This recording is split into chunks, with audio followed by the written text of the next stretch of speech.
welcome to the Punished for Protecting Live broadcast with your host, Francesca Amato, national expert in the Americans with Disabilities Act, domestic violence and child abuse advocate, best-selling author, and founder of Punished for Protecting Incorporated. We welcome all of our viewers watching on Facebook via Punished for Protecting News and the CPS News Network. If you're watching on YouTube at Punish No More and Free to Protect, be sure to like, subscribe, and hit that bell icon. You can also find Punish for Protecting News on Rumble. Now, without further ado, here is your host, Francesca Amato.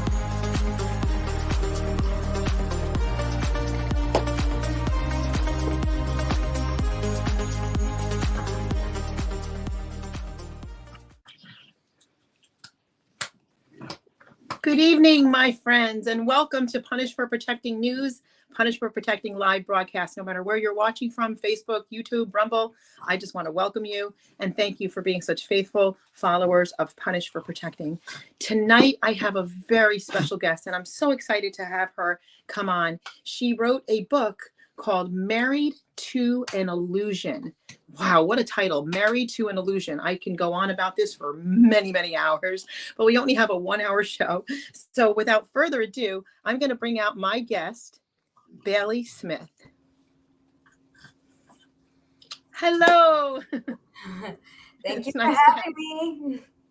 Well, it's so nice to have you on, and what a great book. It's just the title alone has so much in it. Just the title alone.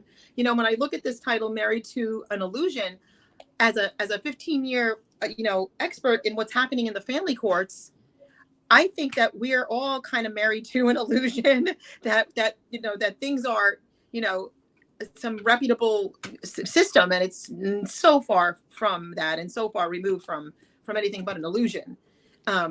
But I know you have some story to tell, and so I just want to kind of give you the floor so you can kind of tell our viewers what led you to write this amazing book and what happened in your personal life that brought you to this place. Well, I decided after going through over 21 years living with a narcissistic abuser that I had to make meaning of what I went through. My post-separation abuse was so bad that to this day, going on 7 years, I'm picking up the pieces with my children, who are young men. So I had decided during my healing process and starting to see myself as an abused woman, and learning all about narcissism, that you don't go through something in life unless you make meaning of it, especially such a traumatic experience. So with almost 3 years worth of police reports, my story, emails and texts, I went to my publisher writer, and I said, help me write a book. And that's how it came about.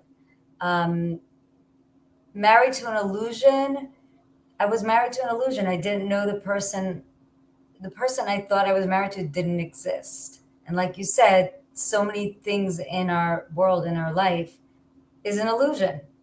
We think the police are going to protect us. No, they're not. We think that the judges and lawyers and our government are going to protect us. No, they're not. We are living in a world filled with illusion. And I came up with the name Married to an Illusion because I realized that my marriage was a fraud, and this person I didn't even know. And that's where that part of the name came about. And then, it is a survivor's guide.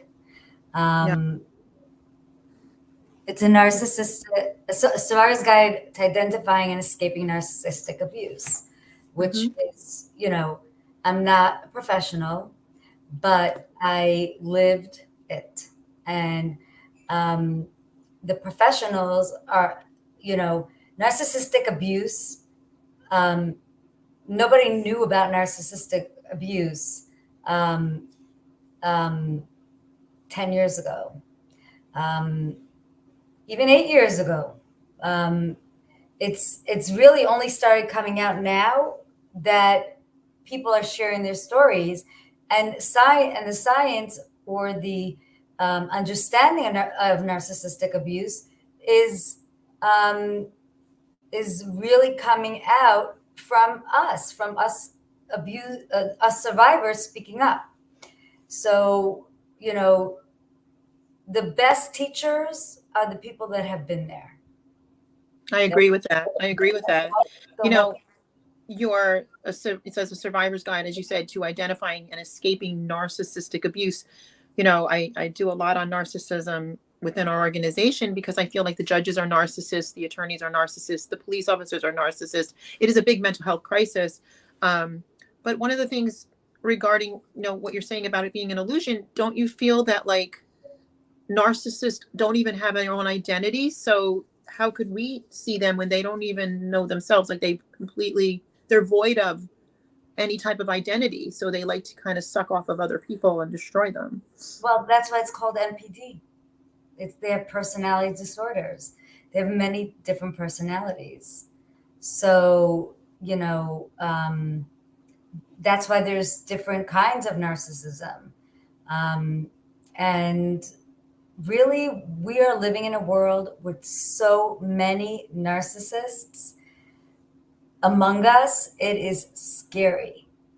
It is very scary. If you are a young person, or if you are my age or in your 20s, your 30s, 40s, 50s, and you are trying to date or to go out there and meet people, you need to know, I see red flags. For me, sorry, no offense, but Geminis, right off the bat, they have all the red flags. I just threw that in there, but there may be some really nice Geminis, but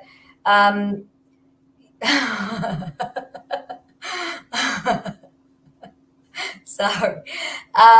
But seriously, I see walking red flags everywhere, which is why I'm single, and it's sad. I'm, in my late 40s, and I'd love to have a companion, and they're all over the place. And the problem is there are so many people living in a bubble, and they're sheltered. And I'm getting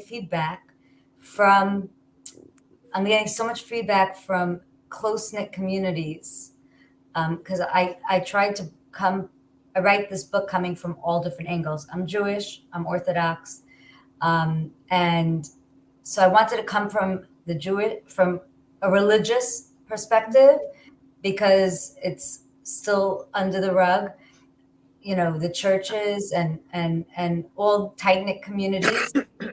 I lived in one when this happened, and they couldn't handle when I was finally separated and he was not there. They couldn't handle dealing with it, and I had to leave. And it was, you need support. So it's something that I was really, so I lost my train of thought, but one of the feedback I got from somebody who is ultra religious and lives in a bubble, and the sweetest person, was, wow, I can't believe this is happening. And I said, yes, it's happening to your next door neighbor, to your person right behind you, down the block.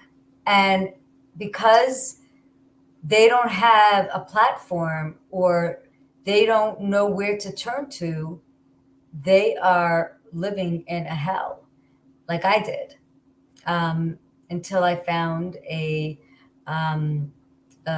group therapy at a shelter. And I say in my book, they saved my life. And to this day, I'm grateful for them. Through them, I found my therapist, who I still have 7 years later, almost 7 years later. And that's really how you can move forward. But I know that we only have an hour, and I could talk forever. So the purpose of the book, and I'm going to have to read from it because I haven't memorized all of it yet. So I was determined to write this book and use my experience, my wisdom, research, resultant strength to be a force for change. I know what I have endured is for a purpose, so that through my stories, I can teach more powerfully what needs to be done to stop the cycle of abuse. In this book, you will learn the dire consequences of loving a narcissist and how dangerous it can be. 1, not to know that they exist. 2, not to recognize when you're being abused by one. And 3, not knowing what should be done to stop the abuse and protect yourself and your family, especially if children are involved. This book is written to help those currently caught in the narcissist trap and battling to get out. It is also meant to be an essential preventative resource. As someone who was once lost in this haunted forest and who's now forcefully fighting her way out, I'm sharing my stories in order to teach you to spot narcissists before they seduce you into their snare, a place from which you will not get out unscathed. It is my hope that this book will be shared with young women and women entering courtship. To be shared with young women and men and women entering courtship age. No one should be naive to the reality of narcissistic personality disorder, NPD. Reading this book, this book will assist you to avoid destruction, pain, and torture. The biggest contribution to these predators are the unlimited access to victims, is the general ignorance of society to the existence of narcissists. There is a worrisome lack of understanding that there are very dark and dangerous people walking among us who have no conscience or ability to empathize. Often due to early childhood traumas during the formation of the brain, there are those who literally don't know how to give or receive love. Such people find their identity in manipulating and harming others, and they're not small in numbers, like I said before. Being tolerant and non-judgmental is a virtue extensively promoted across social platforms and within structural groups such as churches, communities, and of course, political circles. While there are so many important applications for the philosophy, adopting it without any qualifications leads to unimaginable suffering and even death, which is happening widely across the world. Thankfully, stories are finally being shared through movements, organizations to raise awareness of these dangers. In addition to empowering those who are suffering from the exploitation, it is also my intention that this book becomes an essential training tool to help police, lawyers, judges, politicians, and others who participate in family law to ensure that good laws are made and enforced. I can hope, okay? Bad laws are changed, and that we can create a more supportive system. As you will read in my story, the current social structures which should be protecting families often label the victims as criminals, seek to profit from the business of divorce, as you know. Don't actually look out for the best interests of the children. No matter what they claim, and regularly enable abusers rather than constrain them. True to the promise I made to each and every representative of those groups who played such a role in my trauma. Change is coming one way or another. So, by the way, one of the narcissistic terms for enablers are flying monkeys. One of my fellow advocates and one woman that I was able to help in her journey. I heard that term from her and I was like, I never heard that. And then as I started learning more and more and more, and it's a great name for them because, monkeys are cute, but they are not cute. And Right. in my story, the police were the flying monkeys. They were the enablers. And in family court, it's the judges, the gals, the Attorneys, attorneys, CP. sometimes well, in Florida, it's DCF, CPS, Yeah. ACF, whatever, Yeah. child welfare, whatever, family, what is it? Family, whatever, doesn't matter. But so that's some of the reason why what the purpose of this book was. In middle of writing this book, my sister that's right above me, we're 4 years apart, left her husband after 30 years of marriage. She literally planned it. Oh. I mean, coercive control to the worst degree, the worst.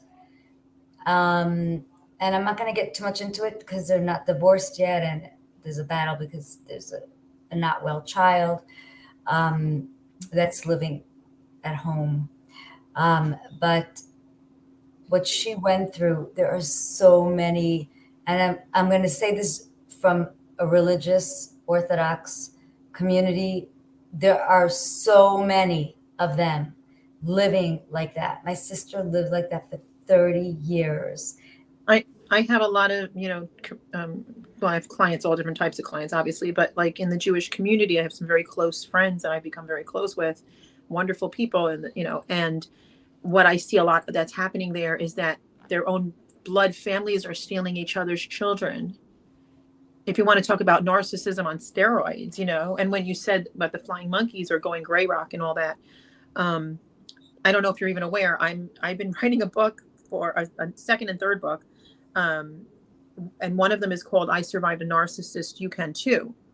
Because from the work that I do, okay, I dealt with a couple of years ago, and thankfully it's subsided now, but I had a main narcissist try to come in to attack the work itself.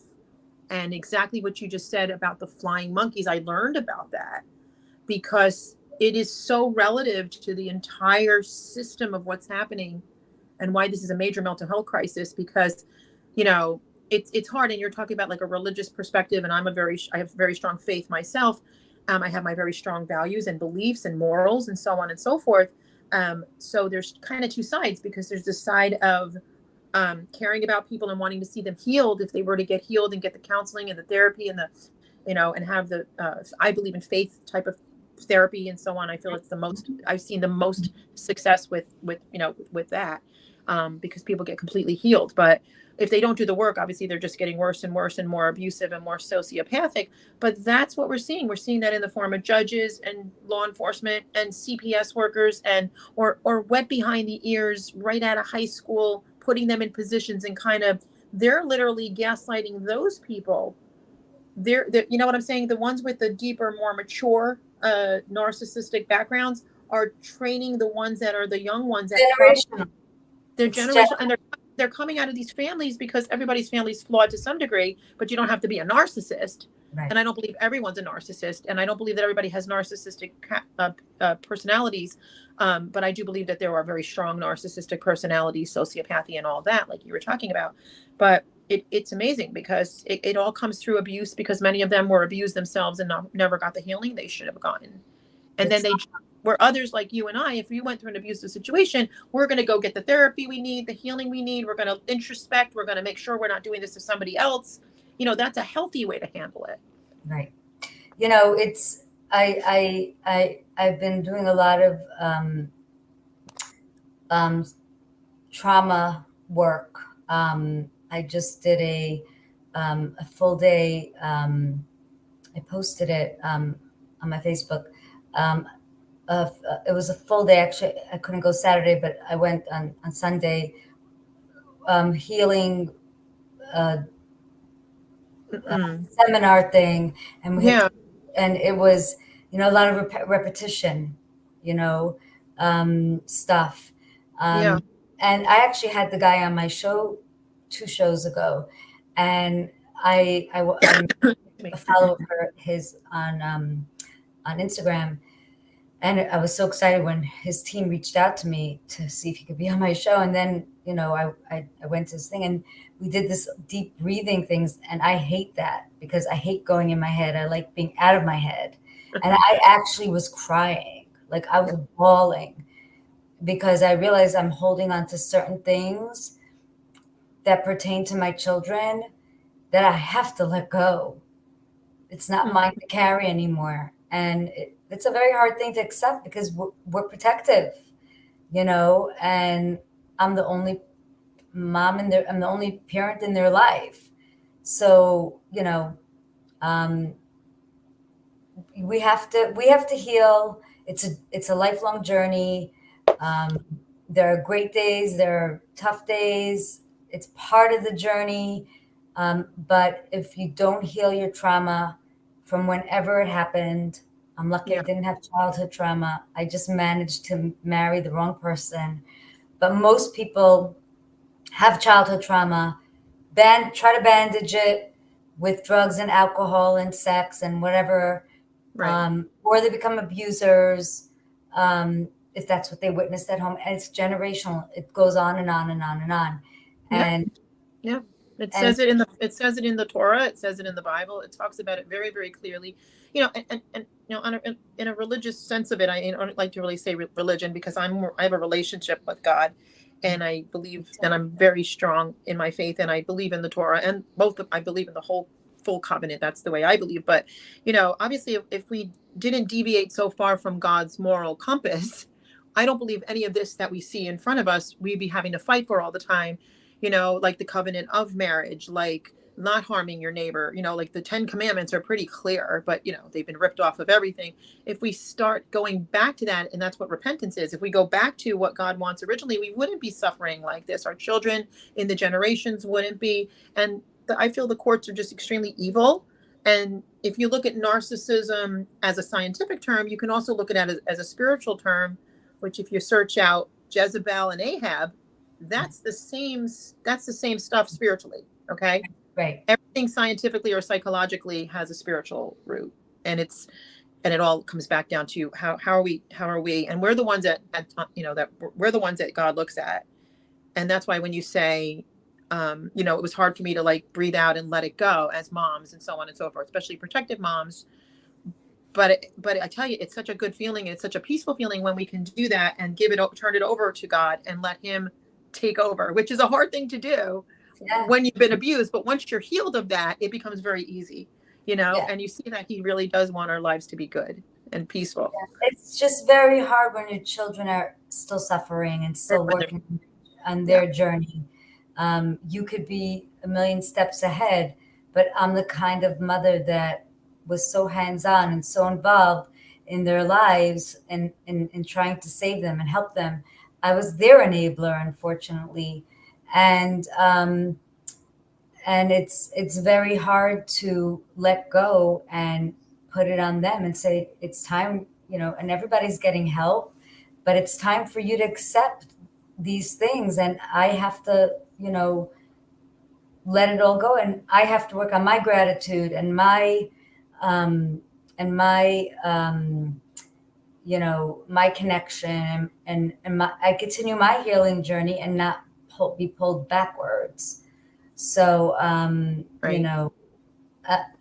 It's painful to see the mental health crisis everything's connected, the pharmaceuticals, the mental health, everything is connected. It's all money. This whole entire world is based on money. Nobody cares about the mental health. The lust of money, the evil of money. Yeah. There's Bailey, there is a question that came up that I want you to save till after because I believe you're the perfect person to answer this and to talk about this. but after we're going to be going to a commercial. It's going to automatically kind of pop in there, and I don't want you to lose your thought. But this is the question, and those of you that are watching, thank you for sharing and joining, and you can watch it from the beginning if you missed the beginning. We have Bailey Smith on right now, and her book, Married to an Illusion. And the question that is up on the screen says, why do we women feel that we are in a position to cure the narcissist? It's a loaded question. There is absolutely no save them. I'm trying to say, that we can't save them. And I will answer that. That's one of my followers, one of my fellow advocates. So let's hang on, and we're going to go to a commercial, but hold that thought, because Anne had that question, and I want you to go ahead and touch on that for sure. So we'll be back with Bailey Smith right after this message.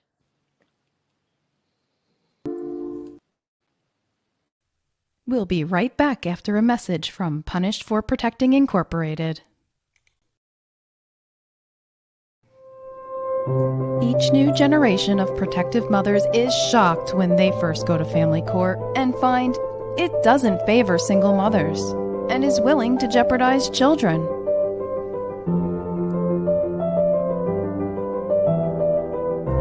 Francesca's harrowing experience with the broken family court system, from which she finally received justice after 8 months of struggle, is proof that there is light at the end of the tunnel. Francesca has one of these unspeakably cruel cases and has responded by shining a large spotlight on widespread failures so other mothers won't be shocked. Punished for Protecting the Injustice System of Family Court by Francesca Amato Banfield, advocate, mother, whistleblower, founder, and TV talk show host of Punished for Protecting. If you are struggling with injustices wrought by our courts, this book will help guide you through the process.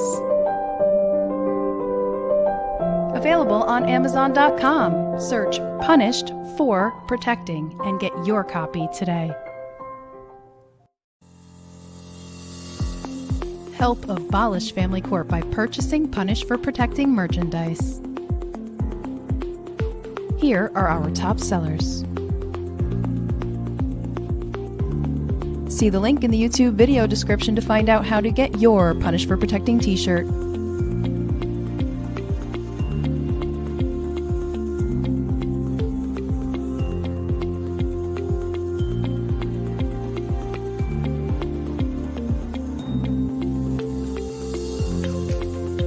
Get your high-quality Punished for Protecting t-shirt while supplies last, and let everyone know that you stand for justice. Are you being re-victimized by the family court system? Do you need help with your case? Go online and book a talk with Francesca. Go to punished-4beingAparent.com/book-a-talk. Fill in your name, email address, and message to Francesca. Someone will get back to you within 24 hours. Francesca and her staff of volunteers continue to work tirelessly every single day for parents and children who are in need of their help. There have been multiple success stories, including Francesca's, which gives hope to others in similar situations.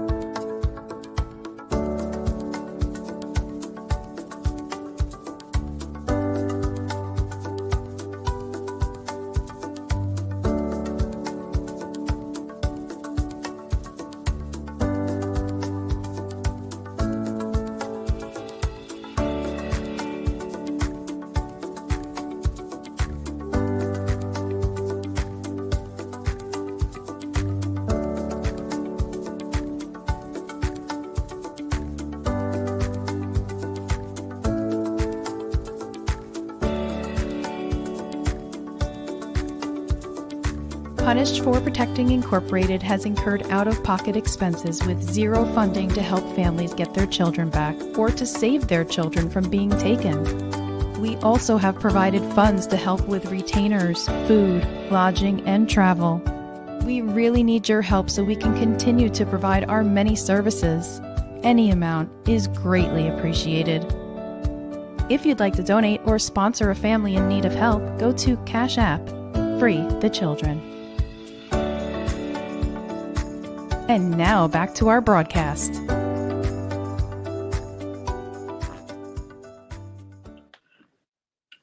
Well, welcome back, everybody, and thank you for watching. I'm here with my guest, Bailey Smith, and the book Married to an Illusion, and I'm going to bring her back out. We have a guest that actually left a comment, Ann Lanzarone, and she said, why do women feel that we are in a position to cure the narcissist? And then she said, no way to save them. And so I'm going to have Bailey, because this is her expertise, talk about that, Bailey. That's a question coming, and I love you, Anne, but that's a question coming from someone who doesn't have all the knowledge that is out there.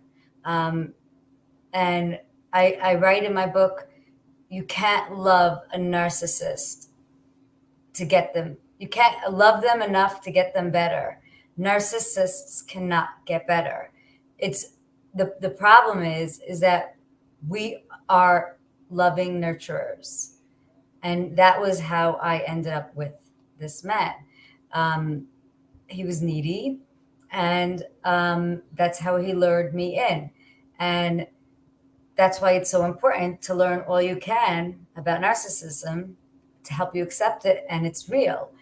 We all need to know and learn about it. It's happening all around us. And it's a natural instinct for women and for some men, you know, to nurture, to to nurture and we want them to get better, but they can't, and they're not going to. And that's why it's so important to understand narcissism, to learn all the traits, to know all the red flags. But I think women just have this nurture. We carry children for 9 months. You know, we just have this natural instinct to want to fix everybody, and you know, and that's really what happened to me. You know, my post-separation, I went through horrific stuff. I was still trying to help him because I wanted him to be in my kid's life.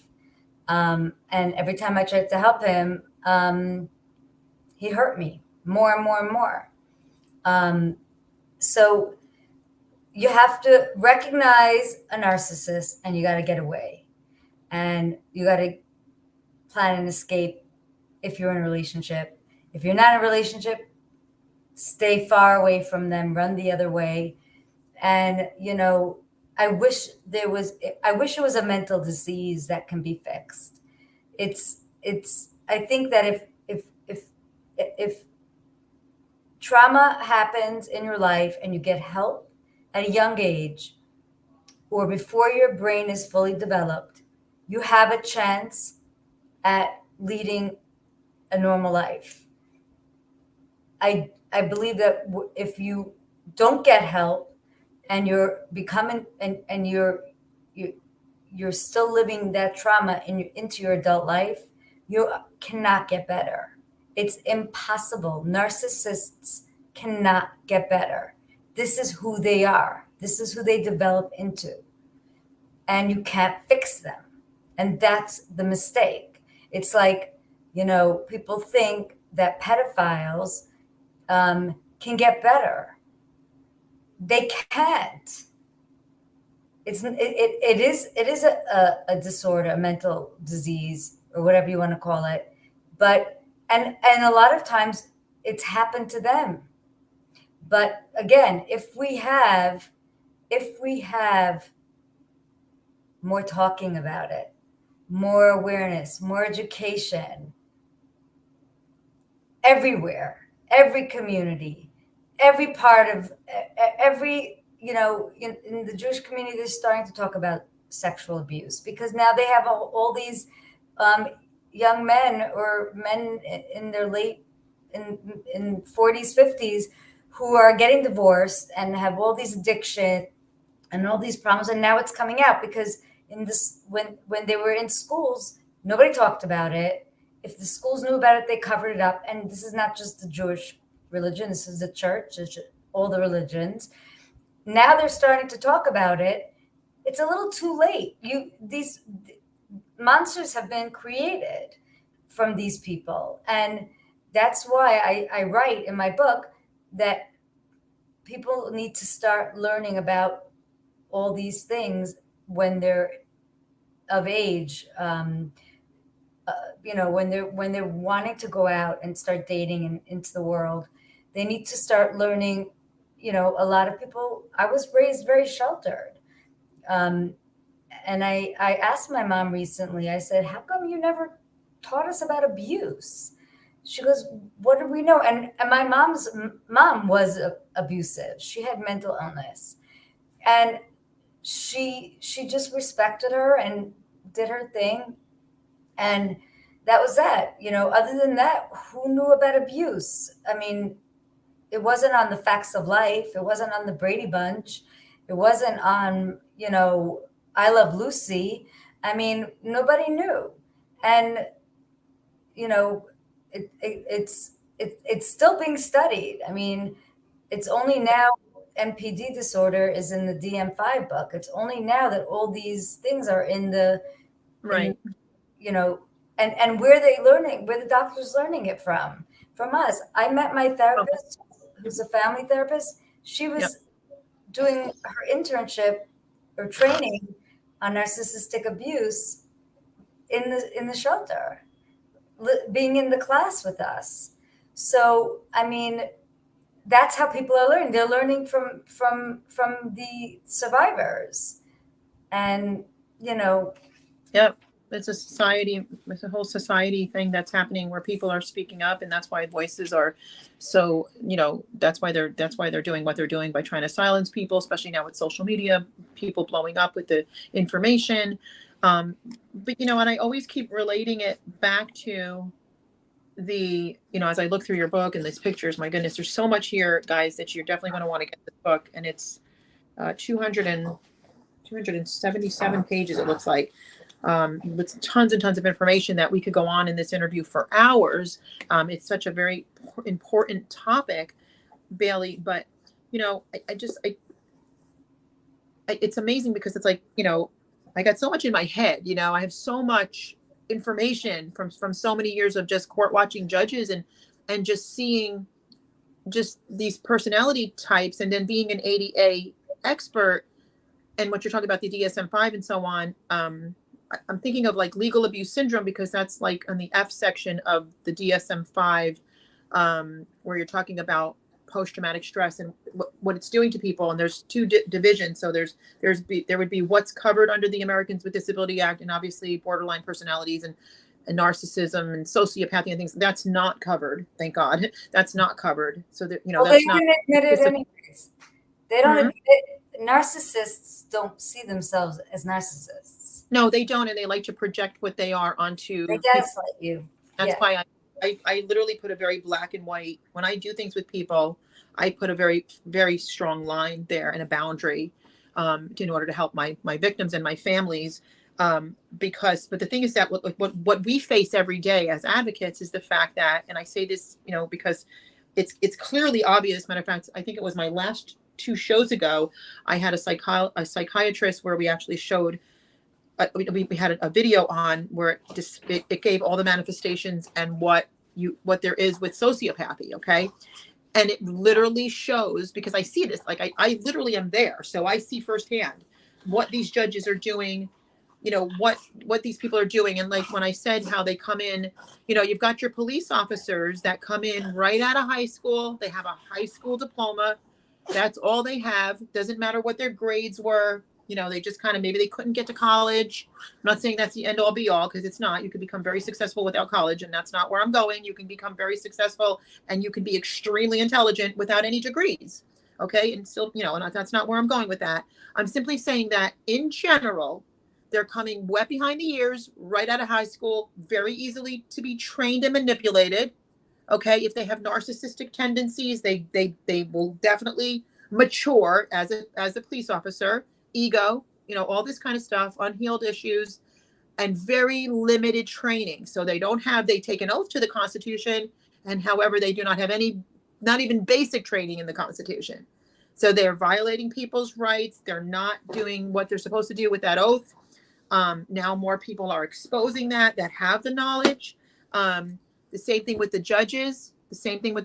They are extremely mature. I call them mature narcissists. That demon is very mature. Okay. The same thing with, and they can come across as nice as Aunt B. They could come across as nice as the nicest male on the planet, and they can do the most evil things in a court order that only a sociopathic narcissist would do. Okay, that's just what it comes down to. And then in CPS, you've got the same personality, and people can feel it. People can feel it when they encounter these other people. Okay, they can feel it. If they have the knowledge. If they have the knowledge, if they have their own empathy, you have a check though. You can tell something, even if you don't have the knowledge, I have to say, you can kind of discern, like, there's something not right with this. When your rights are being violated. When something doesn't feel right, unless you've been abused. Something just doesn't feel right with what they're doing to me or what they're doing to so-and-so. So that's one of the things that I see though. I can say this, I don't have to be a psychiatrist or a psychologist or a licensed clinician or anything like that to know that these people in these positions are narcissists. And what goes to a family court, there's always one narcissist abuser. Okay, there's a victim and there's a narcissist abuser, and that is who the court caters to. They don't care about the best interest of the child is just a term they like to use. It doesn't mean anything. It sounds good to you and I, normal people, but in the reality of it all, that's not what they're doing at all. They're doing the extreme opposite, which is actually producing more narcissists to feed them. Yeah. So, and I say they like to get their rocks off on hurting children, because I clearly see that every single day. Well, you can add the sex trafficking to that too. We know it's a child trafficking industry that fortunately, I've been exposing that for a number of years, and it's caught fire now, where people are finally coming out with the truth behind it. It's been proven. Matter of fact, I literally proved it right out of their own statistics in front of their faces. Do you think that's what we're doing now? Did they stop? No. It's multi-trillion-dollar business. Why would they stop? So I want if we could. Somebody's saying the children, their best. Okay. Oh, the children. The children and their best interests get left behind. Oh yes, 100%. I'm going to say one thing, and then I really want to. We don't have a lot more time, and I really wanted to get through a few topics from my book. But yes, please. Two healthy parents that love their children, whether they like each other or not, are going to do what's the best interest of the children. Nobody else is. If one parent can take,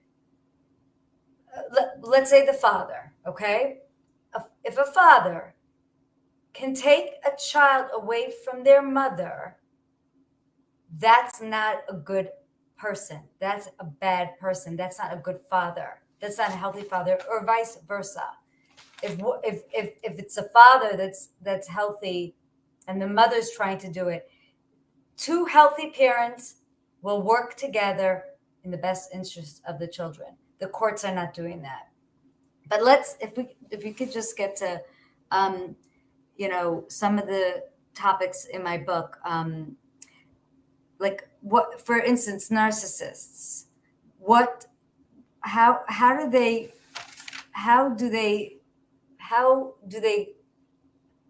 do you end up with one?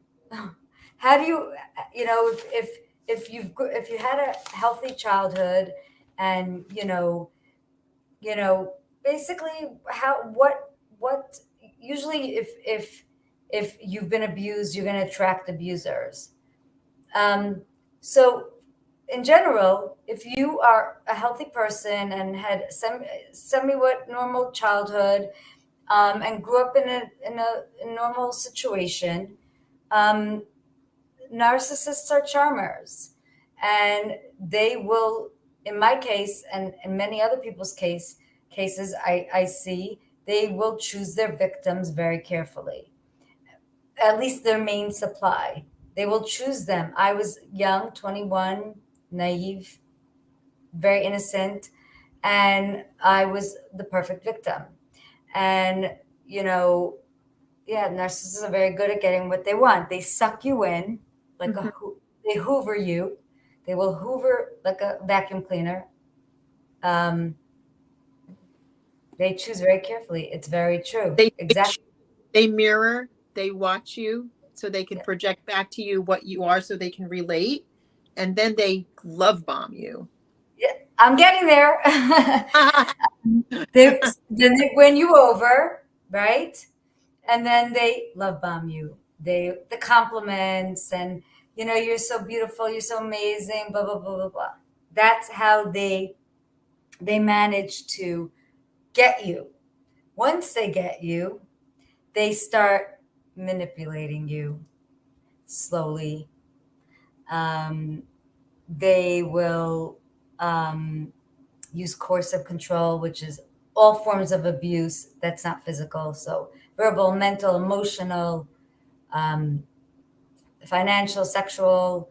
But in terms of slowly seeping into your head, and getting their claws on you, they're that's what they do. And then, unfortunately, once that's done, you are trauma bonded to them, which is codependency. You become so codependent and so trauma bonded, and that's really why we end up with them. And you don't really see too many very strong personality people, women. You don't see very many very strong personality people that have a very well educated and out there and been out there ending up with narcissists. It's usually the vulnerable, the empathetic, the nurturing. And I'm not going to say that it's not the case, but it's mostly the ones that they see that they can suck in, and that's really what happens. It's a very, very scary, and they're walking amongst us, and they are very, very dangerous people. I'm sorry, Anne. She begs to it. I mean, I've seen a lot of professional women end up with narcissists myself. I have to disagree with that part, but okay. I agree with that on that one for sure. But but very together women, but because there's an injury there, there's either an injury or they've just been really fooled, because they're very good at their craft. They've been doing this their whole life. So they're very good at coming across like the perfect polished man and the perfect, then they have a lot more work to do on those people. Yeah, for sure. The ones that are they usually go after the ones that they can suck in and manipulate and control. Like I said, they want things from these people too. They want their money, they want their prestige, they want their power, they want their attention. They want to bring those people down as well. So it's a very evil thing, narcissism. It's just, that's why it's a sociopath. I believe it's a clear sociopath. There's no question. They're jealous of it them. There's a lot of jealousy there. Yeah. You live in a constant state of fear. When once I tiptoed around him, I never knew what man left to work would come home. And I'm not alone. There are so many women out there. And it's a really scary thing because, I never, ever in a million years thought I would had the crap beaten out of me. Never, ever, ever. And my middle son saved my life. And when we talk about the ACEs, this child ended up getting cancer. All my kids have very high ACE scores, but we're not going to get into it now. We'd have to do another whole show on that. We're going to have to do several shows because, and that was one of the things I wanted to touch on too. I know we don't have that much time, but, and I don't know if this part is in your book, because like I said, I've done some of the reading, but I couldn't do all of it because of my schedule being so intense. But, do you talk about both overt and covert narcissism? All of it. In there. Every narcissistic term, unless it came out after the book was written, because there are new stuff that's come out. Yeah. 10 and 10 is mine. My kids, some of my kids are pretty close on the ACE scores like that. But we did so much work in this book to teach people and to educate people. And like I said, it's for those that are just getting out there in the world. It's for those that are living it and don't know it. What is it? Sorry, I put my mute on because I have a dog I have pugs and they like to make that noise on my show. It says the effects of narcissistic abuse on children, which, this is the main topic. This is it right here. This is the problem, because this is what the courts are helping perpetuate as well. The narcissistic court. And I have a picture in there, he was a good father up until everything went crazy. He would be the one to stay up with the kids. My two oldest were 21 months apart, and he had one on one shoulder and one on the other, and he'd do the last feeding, and I got to sleep. I mean, he was a good father, a loving father. But what I realized later on was that he tried to create mini me's. They had to like everything he liked. I mean, everything revolved around sports. The same gaslighting that they do to you, they will do to their children to manipulate them in that realm, and to do that, to control them. And so it's very, can come across very loving. It's very sad. You have so much in this book, and I definitely would have to have you back. And I do recommend, guys, that you do definitely, get this book, and she'll tell you where you can get it. I just want to, if you don't mind, she's got the purpose of this book, where narcissism, I'm kind of bouncing, but where narcissism begins, living with Jekyll and Hyde. It's chock full of information. Put it on repeat, codependency. She gets into gray rock, manipulation tactics of the narcissist. I mean, this book is full of information. So it's a learning, and then there's a story. And, obviously I wanted to put so many stories in there. I wanted to put, I promised the police I was going to get them back, even though at the end, he was arrested for stalking and harassment. 2.5 years it took. And I write in my book, I had the law printed out, and I would shove it in their face when they came into my home. I said, it's a history and a pattern of intent to harm, whether they harm you or not, as long as you're in fear of your life. And I had the proof. I had the texts and the emails. So thousands. And in the end, that's what they got him on. And I do have the final police report there. But they would come to the house. He put up a camera. He was watching me, so would send me a message. Oh, say hi to your parents. They were just leaving my house. And then they would go to talk to him, and he'd give them a whole BS story. And it's like, you didn't even investigate it. These were the things I just kept going through over and over and over and over. I talk about the devaluing. I went through so much gaslighting and so much, the fact that I could sit here and share my story is a miracle. And I'm not going to say I don't have bad days, but because healing is a lifelong journey, and it's a choice. You have to make that choice to get better and to heal. And I started advocating a bunch of years ago for mental health for my son, and one of them anyways. And that's how and people found me and on social media, and that's how I got into this. And I always knew I was going to write a book. And so I didn't share too much whenever I did a podcast or spoke about it, but it's all in here now. Let me tell you, it is the narcissistic handbook. It's the official. It's really educating. Not everybody can leave, and that's another thing. You have to have a safety plan.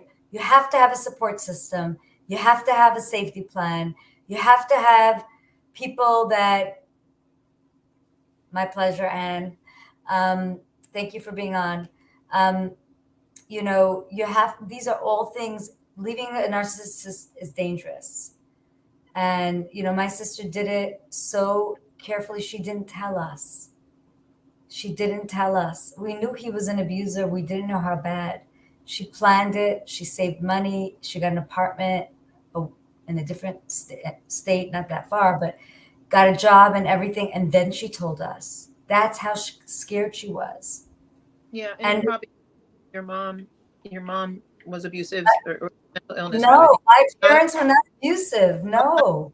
There was mental illness, you said. I think that's what you said. Her mother. Oh, her mother. My grandma. We had a very, loving. And my parents are so supportive of both of us. When they were so happy when it was over, they were there for me. Yeah. I was blessed. A lot of people can't get through it, and they were so happy the minute my sister said she left. We're here for you. We'll do anything we can for you. And they're elderly, and they just, it's a joke in my family. It's a joke. It's not a joke, but one of my kids said, all you sisters married effed up guys, but your brothers married amazing women. And not to say that my other brother-in-law is nobody's perfect. Okay. But right. And she's happily married, but it's gotten harder and harder to not find bad people. It's just really sad to say what society has become, and it's just getting worse. It's sad when I see what's going on in the schools and the teenagers and so on. I would definitely have to have you back on because we're almost out of time here. And there's just, like I said, guys, this is a book you definitely need to go get a copy. And like I said, there's just so much in here. You're probably going to want to read it more than once and keep it as a. I have somebody that told me it's at my bedside. Yeah, just so you can go back. I wish I would have had this guidance when I was dealing with post-separation abuse. Unfortunately the police, I think police, there was just a thing that came out. Don't even get me started. 70% of cops, I think it was 70%, were abusers. It's 100%. It's 100%. It's 100%. It's the saddest thing ever. But again, guys, thank you so much, Bailey, for being on. Bailey has a lot of not just her book, but she has a podcast. How can they reach you real quick? Up here on the screen for you guys. It's thenevergiveupshow@gmail.com, or my website, thenevergiveupshow.com, or marriedtoanillusion.com, or marriedtoanillusion@gmail.com. You can reach out to me via any social media. I guess I'll put it wherever the show is. I could put my Facebook. I'm on private Facebook, but my Married to an Illusion page, LinkedIn, Bailey Smith, Instagram. There's the Never Give Up Show, Married to an Illusion. There's always ways to find me now. My book is on Amazon, Married to an Illusion. Google it. If you buy it and you read it and you like it, write a good review. That helps a lot. Yes. You don't make a lot of money writing a book, but this book is to educate you guys. It costs a lot to write. It costs a lot to make them, though. I'll tell you that. I put a lot of money for this book, but I'm very proud of it. I'm so thankful to my publisher, my writer, Melanie Hanson Davis, who also published Marianne Petrie's book, Yeah. and many others. And I actually called her this morning. I said, help me write a script for the show. Aw. You can do it. Don't worry. Well, But I really appreciate having you on. I don't want you to get cut off by the credits, but I'm going to have you back. And I just want to make sure people had a way to get a hold of you. I'm sure if they even Google, you know, the name of the book, it'll pop up all over. I did start a YouTube. I haven't done anything with it yet, but I will start doing some wheels, stuff like that. But I'm out there. My name is out there now. So name is out there. Well, guys, thank you so much for joining tonight and watching, and thanks for all your comments and questions. We really appreciate it. Be sure to spread this message, because every one of these interviews helps families. I get messages all the time about different programs and shows and guests. And if you need help, it's also in the description. So that's all there for you as well. Again, thank you so much, Bailey Smith. And I love to see when people use what they've been through for the greater good. So I appreciate that. And thank you so much for that. And I'm glad I finally got to get you on here to interview today. Again, guys, don't forget, please get the book. God bless you all. Have a good night.